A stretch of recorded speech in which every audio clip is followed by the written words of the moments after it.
Avinash learning institute में आप सभी का स्वागत है। मैं हूं अविनाश मिश्रा। जब मैं ज्योग्राफी पढ़ा रहा था तो काफ़ी बच्चों के कमेंट्स आए कि सर डेल्टा का मतलब क्या होता है, एस्चुरी का मतलब क्या होता है। बच्चों, जब हम ज्योग्राफी पढ़ते हैं और जब हम रिवर्स के बारे में पढ़ते हैं तो ये दो वर्ड काफ़ी रिपीट होते रहते हैं, चाहे वो डेल्टा हो चाहे वो एस्चुरी हो। तो बच्चों के मन में बहुत ही कन्फ्यूजन था कि डेल्टा और एस्चुरी का मतलब क्या होता है। तो बच्चों, आपको इस वीडियो में मैं आज बताऊंगा कि डेल्टा का मतलब क्या होता है और एस्चुरी का मतलब क्या होता है। ये वीडियो देखने के बाद आपको बिल्कुल कन्फ्यूजन नहीं रहेगा डेल्टा का मतलब और एस्चुरी का मतलब क्या होता है। तो चलो समझते हैं डेल्टा और एस्चुरी में क्या फ़र्क होता है। तो सबसे पहले हम डेल्टा के बारे में समझते हैं। तो यहाँ पे देख रहे हो एक रिवर है, यानी कि नदी है जो कि फ्लो हो रही है। रिवर जो होती है, नदी जो होती है, फ्लो होते होते बहते बहते जाके किससे मिलती है? ओशन से मिलती है, यानी महासागर से जाके रिवर्स मिल जाती हैं। अभी बच्चों होता क्या है, जहाँ से जो रिवर होती हैं उसका जो ओरिजिन होता है, यानी नदियों की जहाँ से शुरुआत होती है, जब नदियों की जहाँ से शुरुआत होती है तो नदियाँ जो होती हैं, जो रिवर्स होते हैं, कहाँ से स्टार्ट होते हैं? पहाड़ों से निकलते हैं ना, माउंटेन से निकलते हैं। जब वहाँ से उसका ओरिजिन होता है तो उन नदियों की जो रफ्तार होती है, वेलोसिटी होता है, काफ़ी तेज होता है।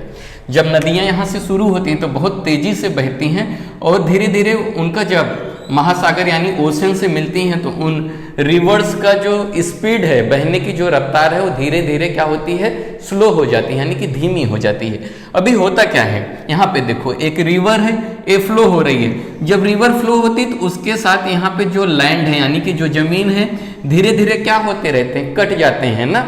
वो जो लैंड होते हैं धीरे धीरे क्या पे यहाँ से ब्रेक होते रहते हैं, यानी टूटते रहते हैं और वो भी रिवर के साथ फ्लो होने लगते हैं, यानी नदियों के साथ बहने लगते हैं। और उसके बाद जो लैंड फॉर्म पे, यानी ये जमीन पे जो कचरे वगैरह होते हैं, वो भी कहाँ पे? रिवर में चले जाते हैं। तो होता क्या है, जब रिवर जहाँ से स्टार्ट होता है वहाँ से बहुत तेजी से बहता है। तेजी से बहने के साथ जो सेडिमेंट होते हैं, यानी अवसाद जिसे कहा जाता है, सेडिमेंट यानी कि जो कचरे होते हैं, जैसे कि रेत हो गया, सैंड हो गया, बालू हो गए, डेड प्लांट्स हो गए, एनिमल्स हो गए, तो सारे जो कचरे होते हैं ये रिवर के साथ फ्लो होते हैं। तो जब रिवर जहाँ से ओरिजिन होती है, शुरुआत होती है, तो बहुत तेजी से बहती है, तो उन रिवर के साथ वो सेडिमेंट अवसाद क्या होते हैं? जो बहने लगते हैं। लेकिन जहाँ पे ओशन यानी महासागर से जहाँ पे रिवर मिलती है तो वहाँ पे जो रिवर का स्पीड हो जाता है वो स्लो हो जाता है। फिर स्लो होने के बाद होता क्या है, जो भी सेडिमेंट होता है वो यहाँ पे आने के बाद जमा हो जाता है। यानी कि नदियों के साथ जो कचरे बह के आते हैं, जो मिट्टी वगैरह, सैंड वगैरह बह के आते हैं, तो जहाँ से नदियाँ क्या करती हैं? ओशन से मिलती है, वो कचरे, उनका वेलोसिटी कम होने के कारण यहाँ पे वो कचरे आके इकट्ठा हो जाते हैं, वो कचरे आके जमा हो जाते हैं। तो होता क्या है, जो ओशन का माउथ होता है तो वहाँ पे बहुत सारे नए नए लैंडफॉर्म यानी कि जमीन के टुकड़े तैयार हो जाते हैं। जैसा कि यहाँ पे देख रहे हो, ये कैसे बना है, ये जो लैंडफॉर्म जो बना है कैसे बना है? जो नदी है, नदी के साथ जो भी कचरे आए हैं, यहाँ पे नदी का स्पीड था तो ये तेजी से बह गया, लेकिन जब नदी का स्पीड धीरे हो गया तो ये कचरे आके यहाँ पे जमा हो गए। उसके बाद यहाँ पे एक नया लैंडफॉर्म तैयार होता है। इसी लैंडफॉर्म को हम लोग क्या कहते हैं? डेल्टा कहते हैं। समझ में आ गया? ये देख रहे हो यहाँ पे जो कचरे हैं, रिवर्स के जो कचरे हैं, जैसे कि आपका सैंड हो गया, प्लांट्स हो गए, तो जितने भी कचरे हैं, सेडिमेंट है, सब आके यहाँ पे इकट्ठा हो जाता है, डिपॉजिट हो जाता है, जमा हो जाता है, जिसके कारण एक नया लैंड फॉर्म तैयार होता है, एक बहुत बड़ा लैंड तैयार होता है। उसे हम लोग क्या कहते हैं बच्चों? उसे हम लोग डेल्टा कहते हैं। समझ में आ गया? आपने देखा रहेगा जो गंगा रिवर है, जब वो फ्लो होती है तो उसको एक डेल्टा फॉर्म करती है। गंगा रिवर जो फ्लो होती है वो क्या फॉर्म करती है? डेल्टा बनाती है ना। जैसे कि सुंदरबन, तो एक डेल्टा क्या होता है? यही जो नदियां जब बहती हैं उसके साथ जो सेडिमेंट होते हैं, कचरे होते हैं, जो आके यहाँ के रिवर के माउथ के पास इकट्ठा हो जाते हैं, डिपॉजिट हो जाते हैं, जमा हो जाते हैं, उसी नए लैंड फॉर्म को हम लोग क्या कहते हैं? डेल्टा कहते हैं। ठीक है, समझ में आ गया रहेगा। अब देखते हैं एस्चुरी क्या होता है। यहाँ पे ध्यान दो बच्चों, जब रिवर बहुत तेजी से बहती है, जिसका स्पीड बहुत ज्यादा होता है, जब ए रिवर तेजी से बहती हुई, बहुत वेलोसिटी हाई स्पीड से बहती हुई ओशन में जाके मिलती है, यानी यहाँ पे आपका महासागर ओशन से मिलती हैं।